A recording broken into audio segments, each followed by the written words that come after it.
ঘরোয়া ফুটবল মৌসুম শেষ, এবার জাতীয় দলের নজর পুরোপুরি 10 জনের এশিয়ান কাপ বাছাইয়ের ম্যাচে, যেখানে প্রতিপক্ষ সিঙ্গাপুর।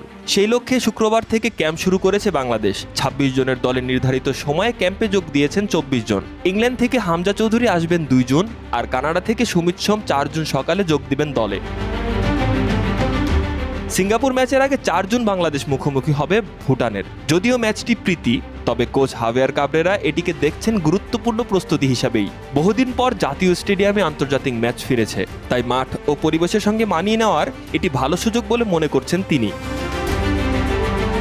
তবে বৃষ্টির কারণে জাতীয় স্টেডিয়ামে অনুশীলন নিয়ে কিছুটা শঙ্কা রয়েছে। প্রয়োজনে বসুন্ধরা কিংস অ্যারিনায় অনুশীলনের কথাও ভাবছে টিম ম্যানেজমেন্ট।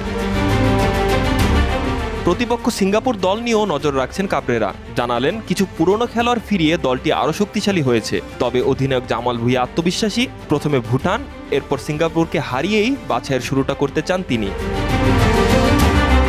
তপু বর্মন জানালেন, দেশের ফুটবল উন্মাদনা ও মানুষের ভালোবাসা ধরে রাখতে এই দুইটি ম্যাচে ভালো ফলাফল খুবই গুরুত্বপূর্ণ। দলের প্রত্যেকেই জানে তাদের দায়িত্ব কী।